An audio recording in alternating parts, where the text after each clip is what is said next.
space, the final frontier. These are the voyages of the starship Enterprise. Its 5-year mission, to explore strange new worlds, to seek out new life and new civilization, to boldly go where no man has gone before.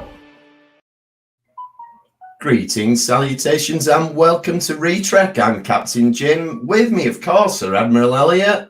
Live logs and prospered. And Dr. Squee. Welcome to Starflight. And as you can probably guess, we're talking about All the World's a Stage, the latest episode of Prodigy, which, yes, we got lots of puns and things like that in it. So, almost Galaxy Quest. We covered Galaxy Quest recently. This is kind of Galaxy Quest, but Star Trek. Kind of a bit like crazy, kind of meta. It's like a parody of a parody of a parody. Actually, I love it. And this is like, I know we've kind of like said just it's irksome that they've included this as one series, even though it happened over 2 years and it's clearly 2 series. But I think this is another reason to delineate it, because the first season was them finding out who they were, finding out that they're, you know, they are Starfleet really, even though they're not Starfleet, they're Starfleet in their hearts. And this is them passing on to someone else. So it kind of almost works better because if it's season 2, because that's in the arc of their journey. Yeah, but so not season 2. Like, just season 1 part. We've had this discussion just because you have a 6-month gap between 2 blocks of 10 episodes that have 2 parters at the start and end of both of them. That does not mean it's a different season. Like, we're only on like season 2 of EastEnders now. I did find that quite cool because they closed it down for COVID for a little bit, didn't they? So it was like EastEnders season 2, finally. Really? Yes, it had to stop for a bit when they ran out of episodes they already had in the can, but before they got COVID protocols. Yeah, because for a while they were they limited it from however many times a week it was to 2 or 1 times a week. So they kind of like eked out the episodes. Yeah, they did. I remember them shutting it down, but I didn't hear they made it series 2. I love that. Yeah, so technically it was, you know, finally after all these years it gets a second season. Anywho, so the other thing we're going to be talking about is the Sci-Fi Weekender that we just got back from. And this is in no way an excuse for us not to have to watch and make notes on another episode of Star Trek this week, because we may or may not be feeling slightly delicate. This is completely intended from the start. We always had this scheduled in that the second half of this episode was going to be that. So I'm just not used to this like little thing in the screen which says a number. Like we've got viewers today. Like we've got the high count. We always have viewers. We always have viewers. Facebook users just laughing at us. Facebook. Oh, there we go. So they've come on specially to laugh. And I would touch say, and go for the renewal of EastEnders. We can't see your name. We just see it. Yeah, I was going to say, for us to see your name, you've got to give permissions to StreamYard. Yeah, and that's how we get you. That's how we monetize it. Mwah. It's not. It's totally not. But that was touch and go. Can you imagine if they'd scrapped EastEnders? It wouldn't affect me. Oh, we got a. Ambassador Nicola. Ambassador Nicola, hello. Hello. There you go. So, Nicola, tell us what you've been thinking of Prodigy. So we haven't had your thoughts on it yet. When last I saw her, she doesn't usually watch the animated ones. So they've been great. There you go. Anyway, All the World's a Stage then. So we've got Admiral Janeway and we've got real Janeway. So we've got double bubble Janeway. But the Admiral Janeway, who's the real Janeway, is interrogating, we should say, the Diviner. And again, like, it's all about Chakotay. I mean, anyone who saw the live show at the weekend knows that I have strong feelings about Chakotay, but it's very much about him. And she's like, have you seen Chakotay? And the Diviner's like, I've seen him, but I can't really remember anything else, which I think is a lot of people's response to Chakotay. You and Chakotay hate, but I did wonder, because he was kind of playing it, they didn't really reveal whether or not he did have some degree of memory loss, or if he's kind of putting it on, which is kind of interesting. I think he sort of knows what's happened.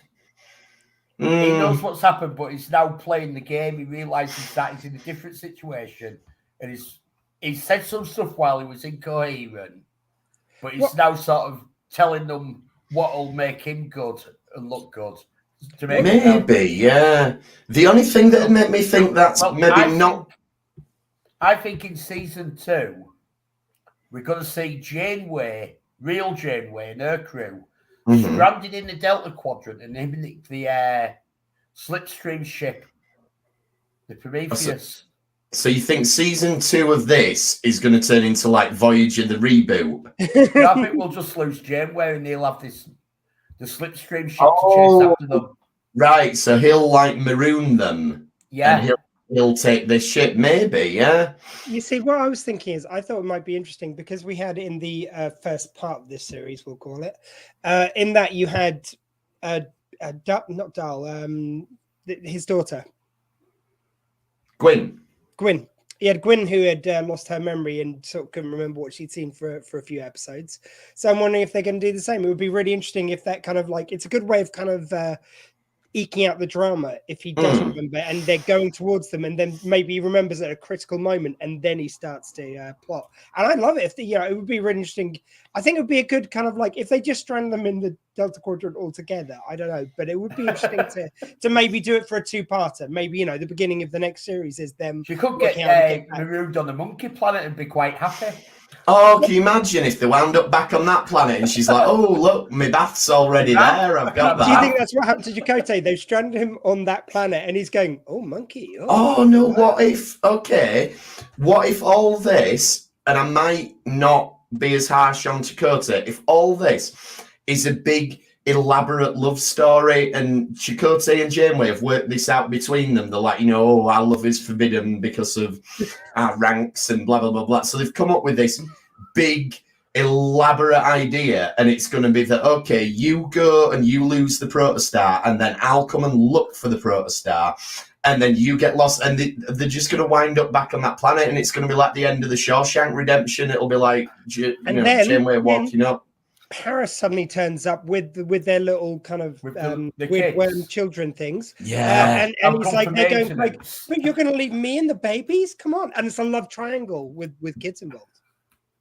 Yeah, Chakotay, Paris, and I don't know. Or what if the kids have grown up and they come for revenge? But anyway, so maybe it's a big love story between Chakotay and Janeway, and that's why they're strangling themselves there and things. I don't know. Then back on the protostar, then they're still trying to defuse this weapon, and I go back to what I said last time. Which is like, you want that the lady out of First Contact to get involved and just be like, Jean-Luc, blow up the damn ship. Like, just blow it up. I don't get it. Just... I mean, the other the thing that I do like is that it's also a very convenient weapon. It's like it can destroy anything with just Starfleet. You can't destroy it; it'll just turn into some squiggly worms if you try to. It's like it's just the convenient big pad, really. But it makes it convenient that they carry on as a crew, acting like Starfleet without going back to Starfleet. Yeah, it works for the setup of the show. Just a bunch of kids were taking the ship off you. We could have thrown in a MacGuffin there, like, it's like just a little line of dialogue. I've said this before, all you need sometimes especially with sci-fi shows, it's so easy to a line of dialogue, which explains why you can't do the obvious thing. So all you really need is like, oh yeah, but if we destroy it, then the device might still exist and it might still harm Starfleet. That's all I have to say. Or something like, what's his name in it? Oh, Dennis Hopper. And it's like Speed. But it's like, I've wired this bomb to go off unless you contact a strange new world every week for 23 minutes or so. So if they don't have a 23-minute adventure every week, the bomb's going to go off. I like that one. Yeah. And, it's just a shame Dennis Hopper isn't with us anymore to reprise his role. Yes, I'm sure he'd been well up for it, wouldn't he? He'd have been like, I'll do. Speed 4, Speed in Space, or Speed 3, whichever one we got to. Well, we got to 2, and for reasons that I had to make another sequel after Speed 2. Yeah. The reason I thought it was Speed 4 was because I was thinking the Father Ted episode Speed 3, which I think is canonical. Yeah, that one officially counts. So yeah, it would be Speed 4, and it's always 4 where they're going to space anyway. Like Critters falls, Critters in space. Hellraiser falls, Hellraiser in space. So Star Trek got there early, if anything. Yeah, Star Trek went back to Earth in 4 because they had to subvert it. Ooh, we've detected a pattern here. Speed Exactly. Take down. Someone watched us on there Wednesday. Oh yeah, Facebook user says Speed 3 tractor takedown. We did take down. Well, we overtook. Or Neil overtook some tractors. We'll give Neil a shout out since it was he doing the driving. What else then? Okay, so they get to the planet, and this is where the episode shows its hand, and we meet James T and Sue Lou, who, I mean, we don't have to explain who they're inspired by. James T. Did you check who did the voices? Because that just seems like there's either a couple of comedy nerds or a couple of voiceover artists who would have had a field day with this. This must have been their dream come true. How do you pronounce his surname from Lower Decks, the security officer? Shax. Yeah. He plays Ensong. He plays Ensong, right. Nice. Yeah, it's just a voice actor's dream to be able to do Kirk, at least, and Sulu as well has got one of those really fun voices to do. Exactly. Like, I wouldn't be surprised if either they've already cleared this with Shatner, or he'll be planning to sue them in some elaborate way now. So be like, they're taking the piss. Yes, well, I don't like this. I think it's not as good as we used to twice now. I think they probably own the rights to Kirk. I'm sure they own the rights to Kirk, but I would guess that he would be able to argue that this person is imitating him without likeness, but verbal. And there's can you do that? Can you go? He's doing my voice. I don't know. My verbal style. I mean, I think the real thing is that, let's face it, Shatner doesn't sue. He just goes on any interview and then bitches about it. And then next minute he's on a Star Trek show going like, or, a Star Trek interview show or something going like, oh yeah, no, what they're doing is really great. Like, and he'll do that at a con. Then the second that the Star Trek kind of people aren't around, it's like, yeah, they're really crap, aren't they? I was much better. Yeah. He's always threatening to sue people. If you follow him on Twitter, which I wouldn't necessarily recommend. But yeah, he's always starting with people and someone's using my image without permission to sell Viagra and things like that. Facebook users popped in to say hi. Hi, Facebook user. You know what? One of us should probably have Facebook open to see who it is. I can't do it, so I've got my notes on my phone, but I'll have a look. It's fine. That would solve the problem, wouldn't it? Anyway, so the people are clearly inspired by Kirk, Sulu, etc. And the whole sort of setup of this, we used to get this a lot in the original series where somebody would have left something on a planet and that thing became the basis of the whole planet's culture. Like we had, probably won't get away with it now, but like we had the Nazi planet, and then they had the American Declaration of Independence planet, and they had the gangster planet, and all of them were because they'd found something, hadn't they? And they based the whole culture. The Declaration of Independence was sort of like. It was a captain planet, and the gangster planet were because someone had. Yeah. And the do you want me to well, I've got the names up and everything. So like a couple of them I think are on the other feed from the Troopers page, but from actually Elliot, if you don't mind getting that one up, I'll stick on our one, the Retrek page.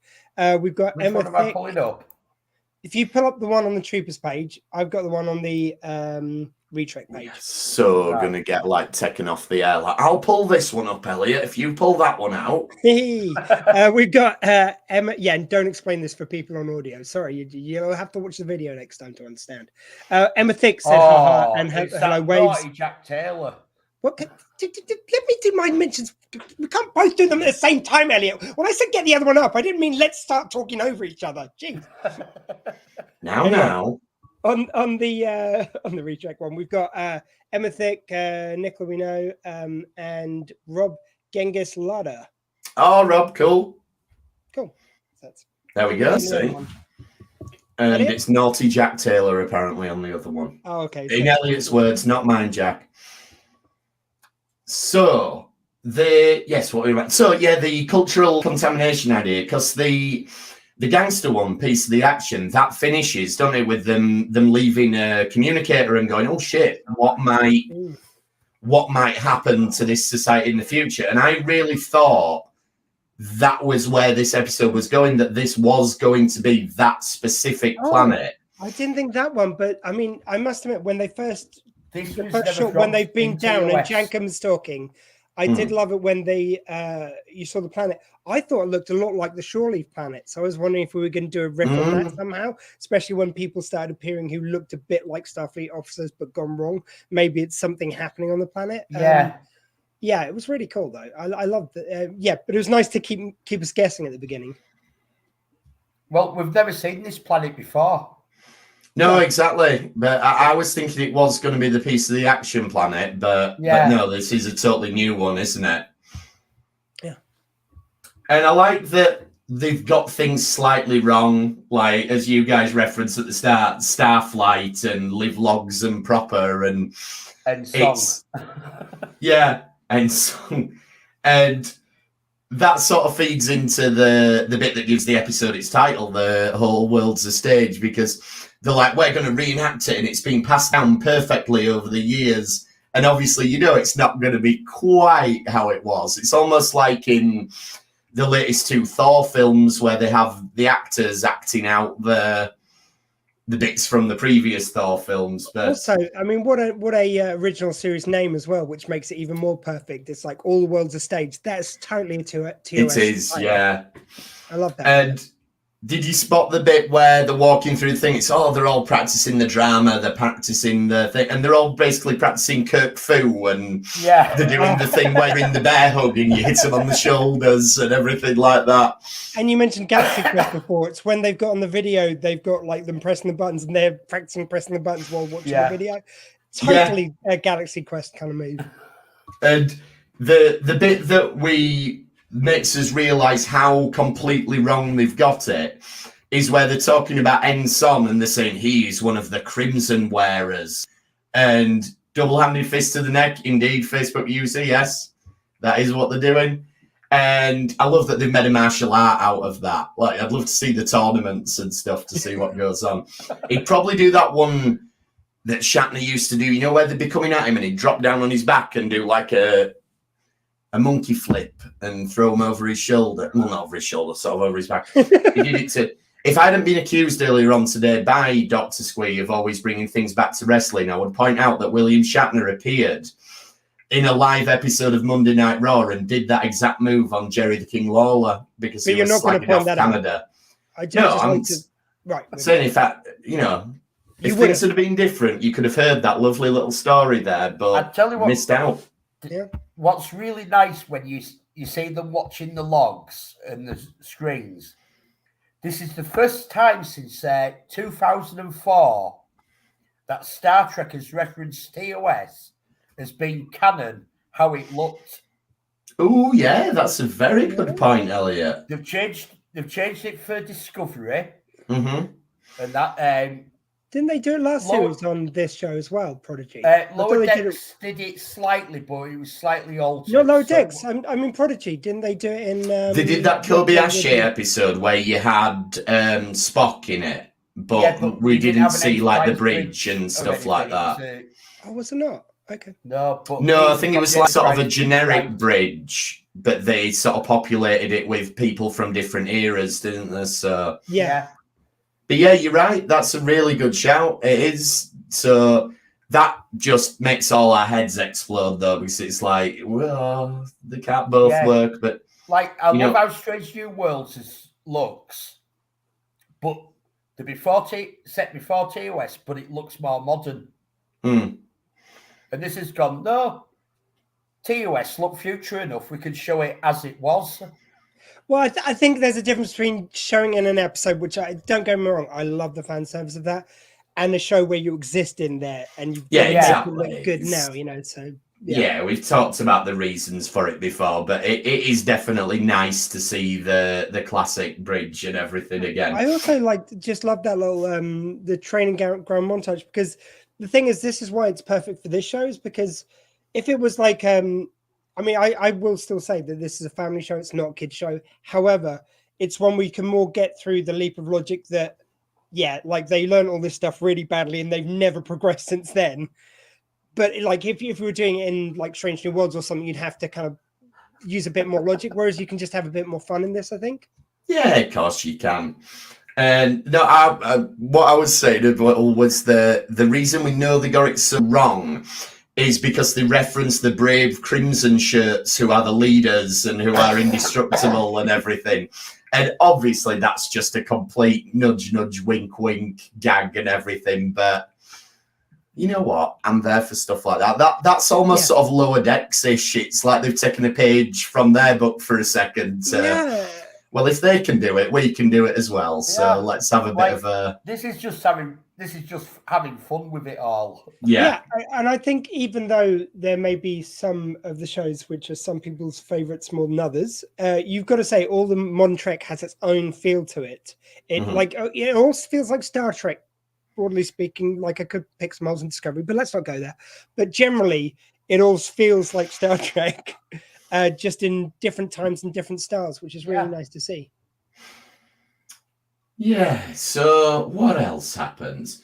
Oh, so there's the bit where they're talking about the gallows and Dal gets cursed by the gallows. And it just made me think of, you know, in Red Dwarf where Kat and Lister are lots of like, oh, they're going to get the gallows. If it's gallows, say it's gallows.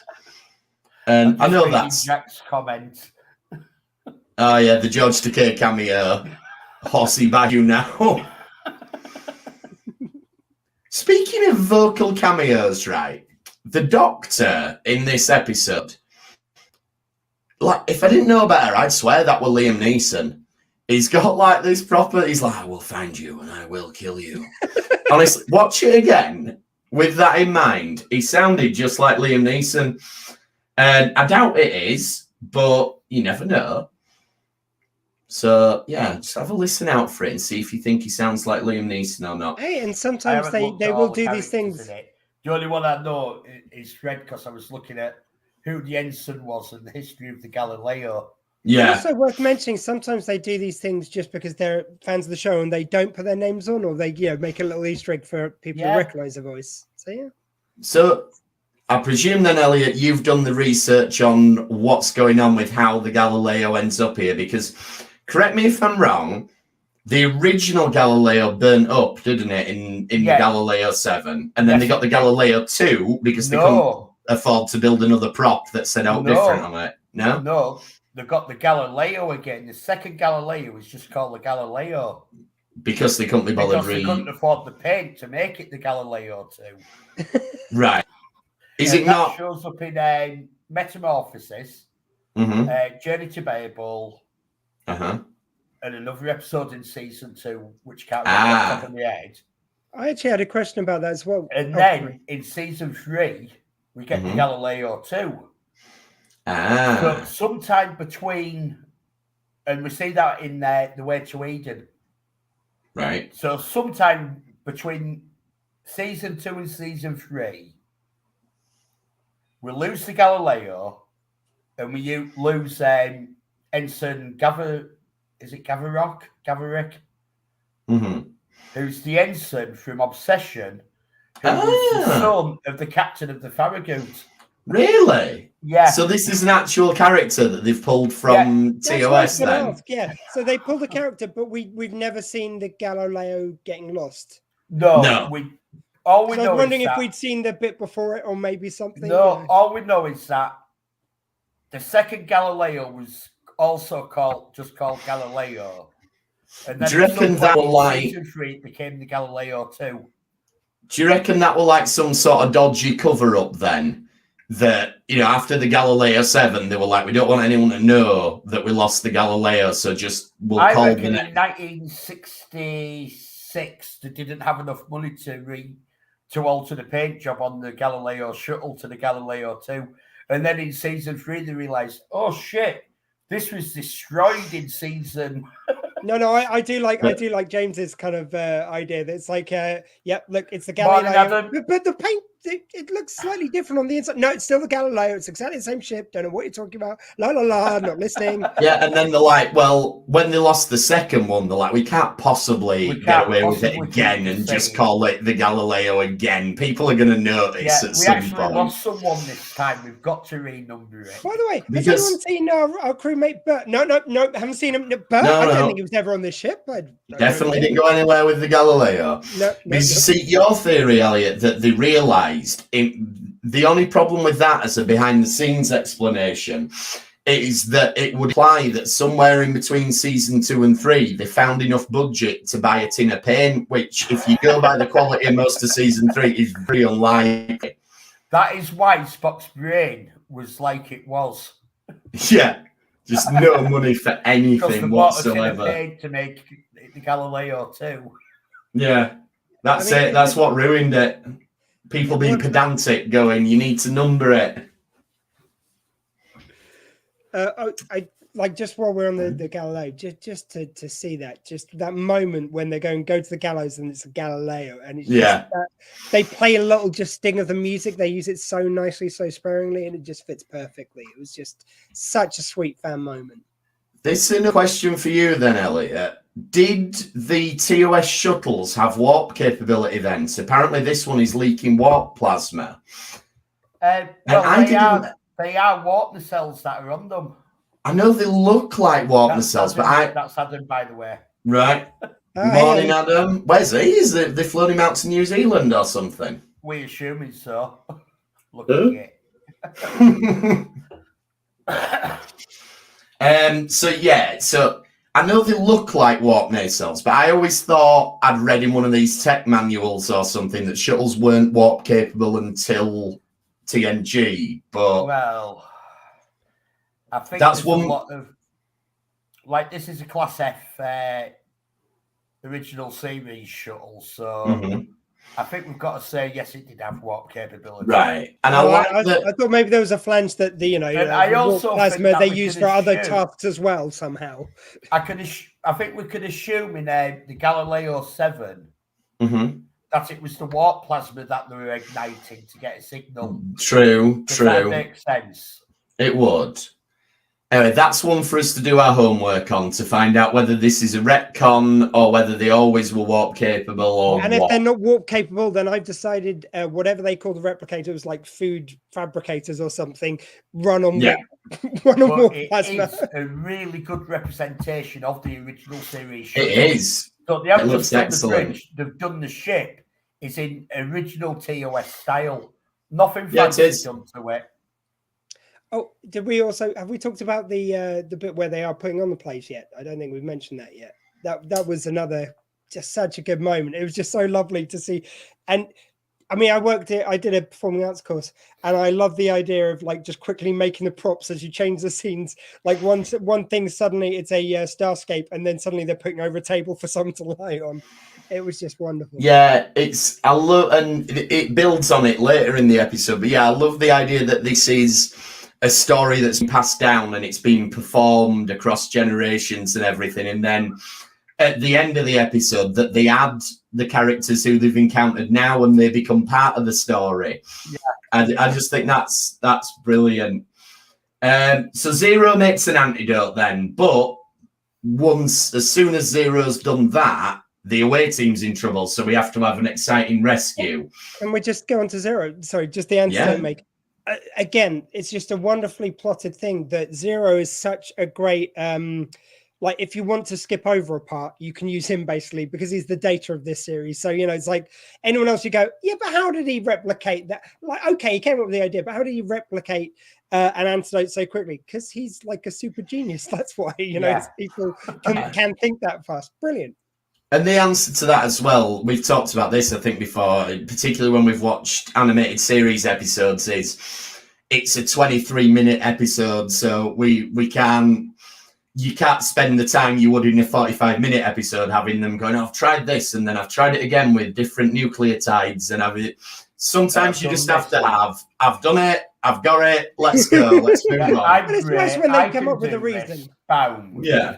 Yeah, I would also chuck in that, just because you've said it twice, the nerd in me wants to say, because I like this about this series, they go up to 25 minutes. They get those extra couple of minutes because they usually are standard 22, 24-minute episodes for animation. So 25 is actually quite a generous run length. I like I wonder why that is. I wonder if Nickelodeon aren't buying as much advertising space or something. I wonder if it's sort of like for streaming maybe not purposes doing later. a mid-episode break. Maybe, yeah. Because honestly, breaks in America, and apologies to any of our American listeners, but your adverts are crazy in America. Oh. It's like the TV show starts and it's like, okay, and next up on UPN is Star Trek, but now we go to a commercial break. And then you get it, and then you have the opening teaser, then you have the adverts, then you have the credits, then you have some more adverts. It's no wonder like there's so many people with like ADHD and stuff. If you've in America, if you've grown up with that, like just trying to follow an half-hour program. I mean, that's the way they do it, though. They put the that's how they get more ad break. They put it either one side or the other of the credits at the beginning. Then they'll have the end of the show. They'll have the credits. Or sorry, they'll have the end of the show. They'll have an ad break, and then they'll have the credits. It's like, who's watching them? Like American shows didn't used to be as bad because it used to be nearly 50 minutes in an hour. Because I remember when I was a kid, there was one of the two Ronnie's Christmas specials on BBC. And they made a big deal like it was only 50 minutes long. And it was because American TV had already bought it up. Yeah. So it had been made for an hour slot on American TV. Well, that's it. If you look at the original series, they often ran 50, 52 minutes here and there. And whereas then it got a lot more standardized. I mean, I think an American hour now is about 36 minutes. If you look at Is it down to that? Honestly, I think it is something like that. I mean, now it's a bit different because of streaming, but it's about 42 minutes of the episode. Yeah, I've seen them at 40 before, but I didn't think it had gone that far because I thought honestly, it used to be back in Next Gen about 45 minutes. God, this is fascinating to talk about the minutes episode, but this is what we care about. This is it. This is important stuff. Anyway, so then we get the big hero moment. They make the bridge into the TOS bridge, which is lovely. I did feel maybe like you mentioned earlier, Squee, we did have that episode, the what's it called? Kobayashi Maru episode. And I just thought, is it a little bit too soon after that to be doing something that it's kind of a variation on a theme. It is different, but it's not a million miles away. No, I thought this was two things. Two things with this. One is I did really like it when they had when they transformed the ship, and then the captain's chair changed, and you got to see Dal in the original series. Yeah, like that was just a lovely moment, which we didn't get in the other episode because I actually thought it was on that bridge in that episode, but you guys remembered they wasn't. But it was also the fact that I think I prefer this to the Kobayashi Maru episode because I know it was very popular amongst fans. But for me, there was a few of the sound bites just where they didn't sync up the sound, and I know they did that on, like as a choice, but that took me out of it. And also, it was sound clips. It wasn't those people there doing it. Whereas this is reenacting it with people doing it live, so you can be a bit more kind of natural with it. Whereas the other one felt a bit forced in places to me. I also really like this look on the Protostars bridge. Yeah, it was quite sweet. And the reason being that it takes away from how it's gone really clinical looking. How it's silvers and whites and creams. Yeah. And I wish not every ship had to be have all the primary colours there again. Yeah, I don't like how how sci-fi a lot of the time has gone just clinical white. I don't like that as much. Yeah, and you would totally do that if you had a ship with this holograph thing. You'd be like, "Oh, make it look like this week, and make it look like that." Like like you can imagine Dal next week, can't you? Side chair and looking around and going, "You know what, Janeway? I liked how it looked last week. Can we have that again?" Or let me try out the Enterprise A or whatever. But although when they did that in Picard, it actually it took me out of it a little bit because they decided to have the ready room could be changed into anything. So Picard had it as his vineyard, and I thought this is pulling me out of the feeling I'm in space. I don't. Like that was because they spent all that money on that vineyard set, though. Yeah. So I don't know. I mean, I get if it was real, then you'd totally play about with that all the time. But for the show, I don't want it to be different every week. It pulls me out of. No, I feeling know of what the you show. mean. But yeah, if they had it like that every week, I'd be in. Yeah. I do want to say though, the bit where they're flying to the rescue and you get the voiceover from the ensign and everything mixed in with what they're saying now, it could have easily fallen flat for how cheesy it was, but the earnestness managed to carry it through, and it's just this incredibly uplifting moment where they're talking about cooperation and hope and everything, and it's just absolutely what Star Trek is. I salvaged everything I could. Yeah, and they healed my injuries and just absolutely lovely. Saved me. I thought I was saving them, but they saved me. Yeah, it was almost a bit much when Janeway said, "It's like, are you sure this? I know they want to be Starfleet, but they're not Starfleet." But it did set up for a very lovely moment when he goes, "No, trust them, they're good." You know, it's like it was this nice kind of thing of them. Yeah, I mean, even you saw, and it was very subtly done, which I did like earlier on the episode. You already saw Dal saying it's like, someone else goes like, these lasers, what do they think they can run a starship? He's going, yeah, what do they reckon? And he looks down at his comm badge. They're just making believe that the Starfleet. Yeah. Exactly. Who do that? Yeah, there was, I suppose, a bit of sort of dramatic irony going on there, but no, it was all really, really well done. And I think we might have potentially stumbled upon an answer to a question that we've had, which is why can we not buy big plush toys of Murph? Maybe because we're doing something with Murph, and that's why we've not gone gung-ho on the merchandise. Maybe we're going to see the second form of Murph. What's that? This is all timed lovely for Christmas, isn't it? It is. If you were clever about it. Oh, sorry, James. No, carry on. I was just going to say, if they were really clever about it as well, you get one of those plushes which you can turn inside out, and it goes from the original form to new one. Well, that's what I was thinking. You get some sort of toy in. Like, I imagine it's going to come out as some sort of butterfly type thing, that it's going to be a squidgy blob with wings now. You know, a bit like Emma Vick's niece's wings that she had at the Weekender. Yeah. Let's see. Exactly. Let's see, James, then. Does it so apologies to anyone not watching the video of this. This is very bad radio, but I've got one of them octopus things that smiles on one side, and then if you turn him inside out, look, he's not happy now. Oh, I like it. So you could have one of these, but right. So what's that? That's an octopus, and that's a pessipus.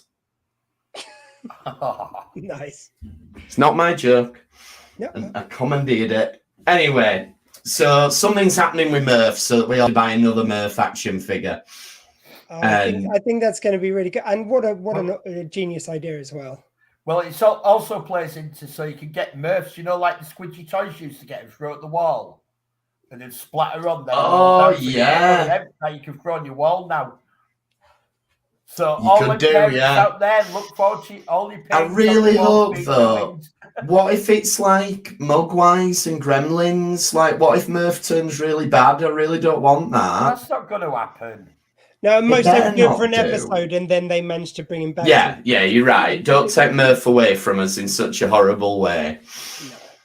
Anyway, so that's this week's Prodigy. We will be covering next week's as normal. We're also going to resume the Dominion War, and we're up to the episode Return to Grace, which, yes, okay, it technically doesn't have the Dominion people in it, but it's really important to the ongoing arc story, so we're covering it.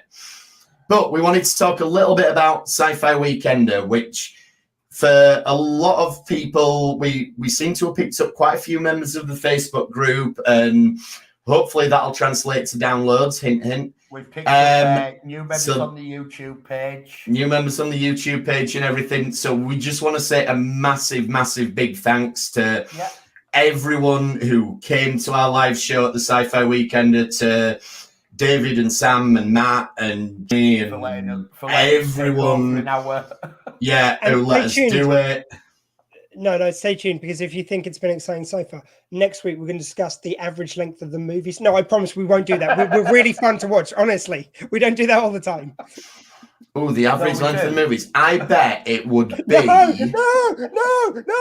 We've still got a couple of listeners left. Let's not scare them off. I'm just thinking the Kelvin movies were a bit longer, so I bet they bumped the average up. That's a good question. We'll come back to that. Well, then but the no. original series, the Next Generation, the Kelvin movies as separate entities. Then you do a comparison. I mean, Then you do a if we're going to comparison. do it, let's do it proper. Oh, we need pie charts and everything. We need to invest in like a really good office program. I will almost guarantee you that you will be able to find a diagram that visually represents the length of time of every Star Trek movie ever. Anyway, so no, we just wanted sincerely to say, anyone who came and watched us, if you're giving the podcast a go, we really, really appreciate it. And we had an absolute blast doing that on Saturday. Yeah, I'm sorry my voice had gone on Saturday. Yeah, there was a bit of an... I just had to visually be a beautiful alien woman, which I think we could all agree I fully pull off. You nailed the role, absolutely. And it was obviously because there was a bit of a throat infection going. There's no other reason for any of us sounding rough on the Saturday. No, none at all. Nothing to do with all the bottles of Jaeger that Johnny poured down my throat.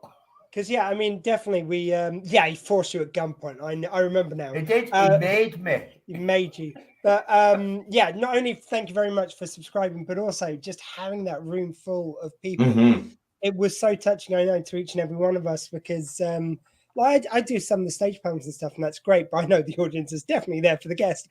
This was people showing for us, and that just can be more thankful. And they were so into it as well, and taking part and giving us suggestions from the floor. It was great.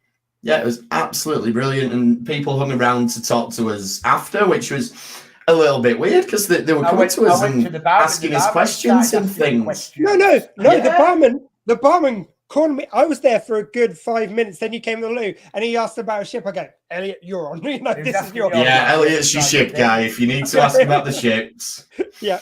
But no, as we said, sincerely thank you to everyone who turned up and everyone let us do it and everything like that. And hopefully we're going to get another crack at the next Sci-Fi Weekender, which again we'll be absolutely honoured to do so. But obviously, it was a 3-day festival, so it wasn't all about our panel.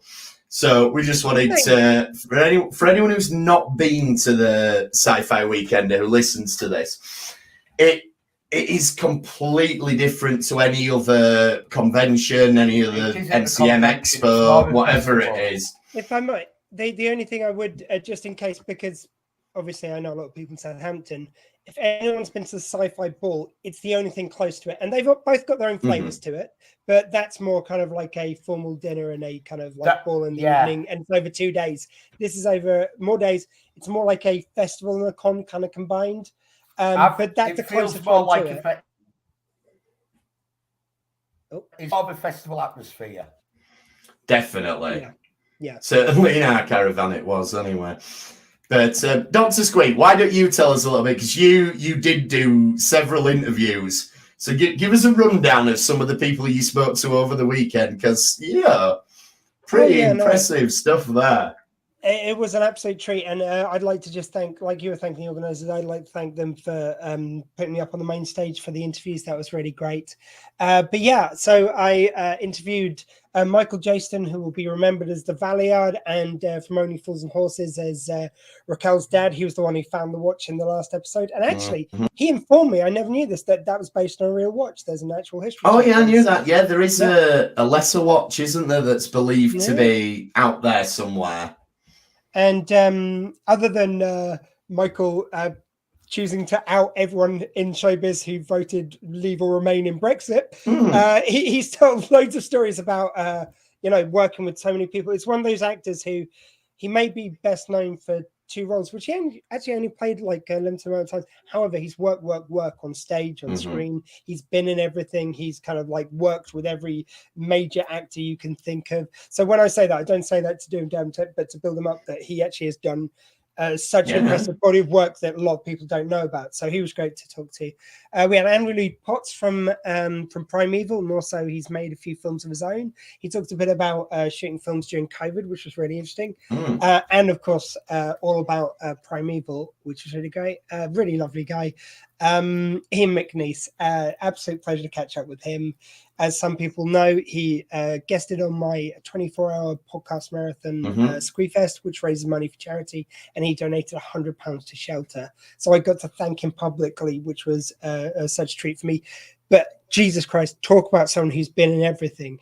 Just name a genre, he will give you 10 credits he's done in that. I didn't even have to really write questions. It was just like, tell us about this job. Tell us about this job. I mean, I hopefully made it a bit more entertaining than that. But to be fair with Ian McNeice, it's probably easier to say what he hasn't been in and what he really has been in. It really is. And I kind of was just forgetting credits. Like, oh yeah, you're in June as well. Like, and that's such a huge credit to most people, but to him, that's just a drop in the ocean.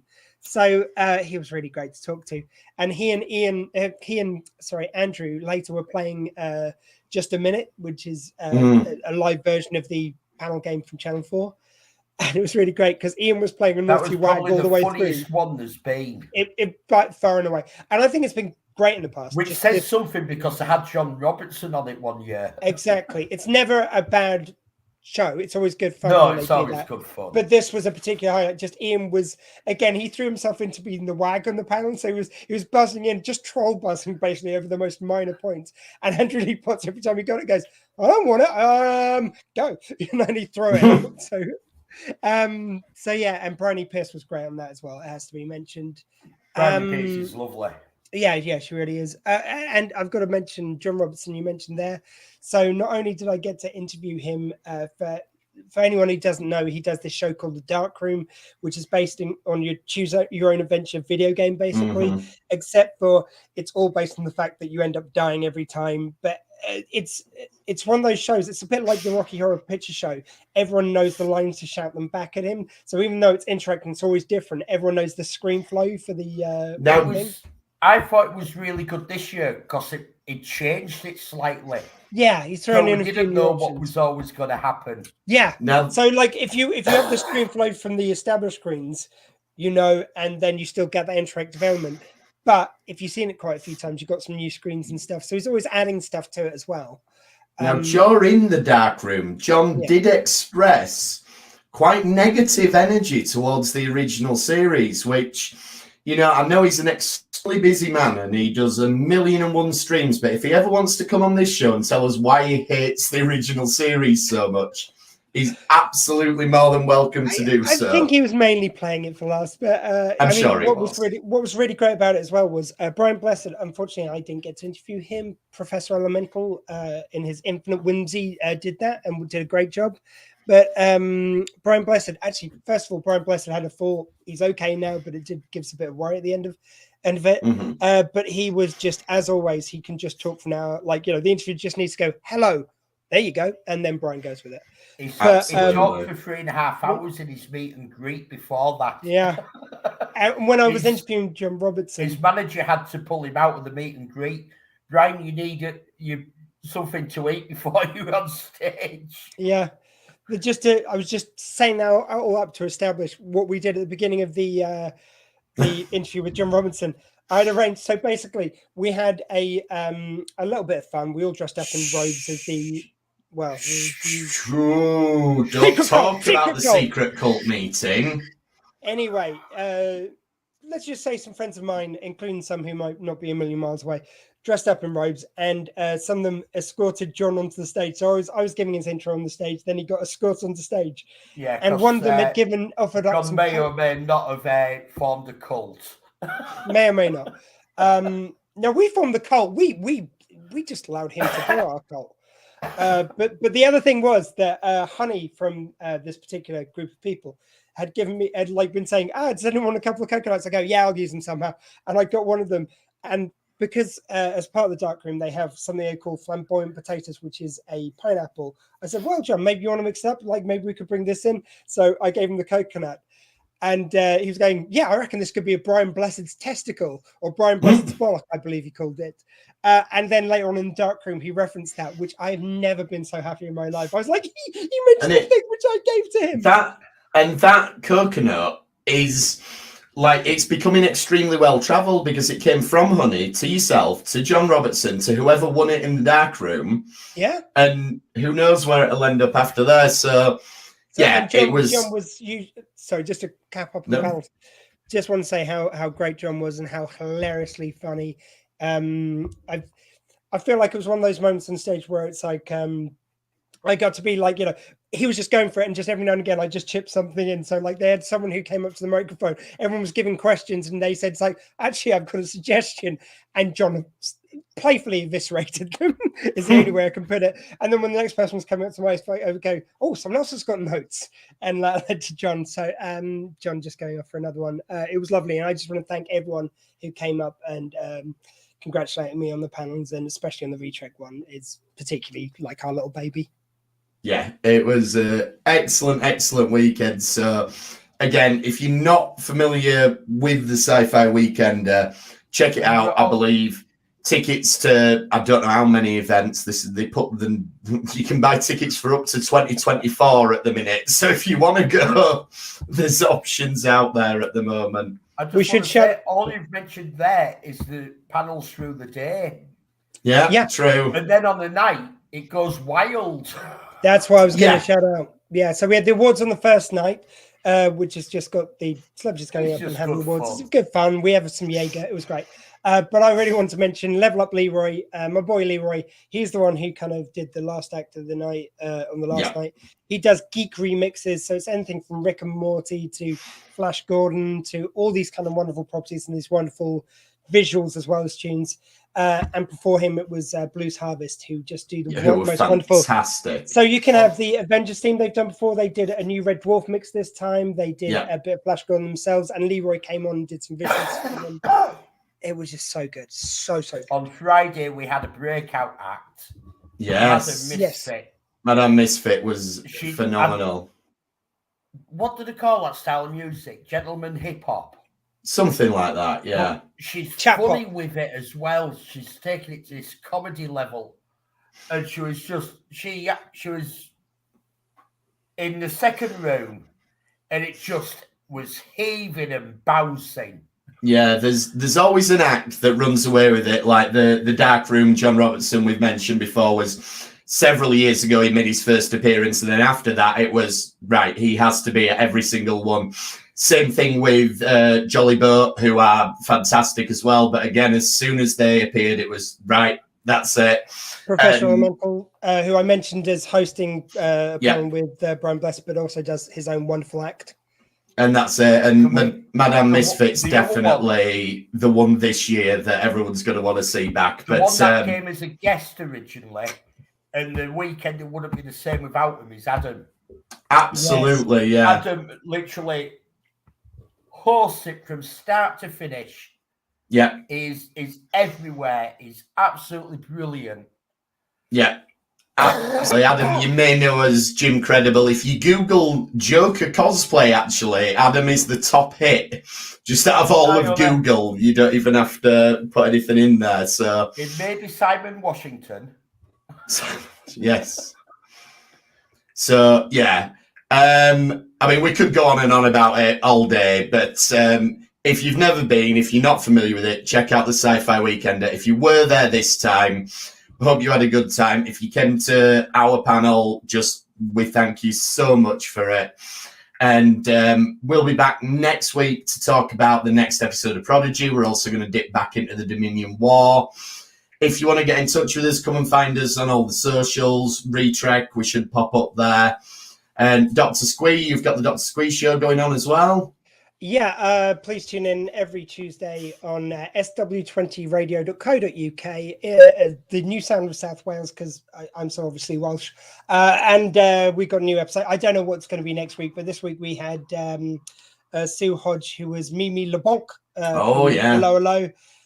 Just such a good time. And we always have different musical themes. It's all good. Yeah, just come along and join me on Tuesday at 6 p.m, please. And thanks for trekking with us this time. We will see you next time on the Retrek. LLAP. Thank you. Bye-bye.